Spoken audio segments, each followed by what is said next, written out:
রহমান সাহেব যদি দেশে আসেন, এই এলাকায় যদি আসেন, যেহেতু অনেক বিএনপির নেতৃবৃন্দের নাম আছে এজন্য উদাহরণটা দিচ্ছি, এখন যদি তিনি এলাকায় আসেন অথবা অন্য যে কেউ জামাতের আমিরও যদি এলাকায় আসেন, তাহলে শুধু তার দলের লোকরা যায় না, অনেক লোক যারা দলটল করে না তারাও এক নজর দেখতে যায় কে আসলো।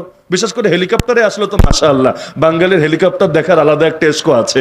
এজন্য অনেক মাহফিলে বক্তার নামের শেষে লেখে, হুজুর হেলিকপ্টারে আগমন করিবেন। কেন রে ভাই, গাড়িতে আসলে কি হেদায়েত কম ধরবে গাড়ির পেছনে?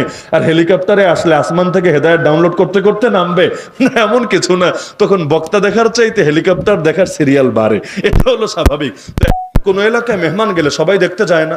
আল্লাহ নবী মদিনা শরীফে যাচ্ছেন, সবার ভেতরে এই কথা ছড়িয়ে গেল, আরে আখেরি পয়গম্বর আসছে, আখেরি নবী আসছে। এখন আবাল বৃদ্ধ বনিতা বাচ্চা কাচ্চা থেকে শুরু করে সবাই দেখতে আসলো। এর ভেতরে একজন ছিল ইহুদি পণ্ডিত, যার নাম আব্দুল্লাহ বিন সালাম। ইহুদি তো বোঝেন, মুসলমানদের ব্যাপারে সবচাইতে করা যারা এরাই হলো ইহুদি। আব্দুল্লাহ বিন সালাম কেন দেখতে এসেছে? আরে সবাই দেখতে গিয়েছে এজন্য। দিলে মহাব্বত আছে এমন না, দিলে টান আছে এমন না।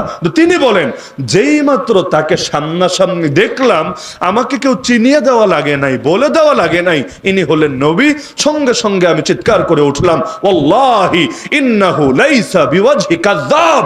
আল্লাহর কসম করে বলি, এই চেহারা কোনো মিথ্যাবাদীর চেহারা হতেই পারে না।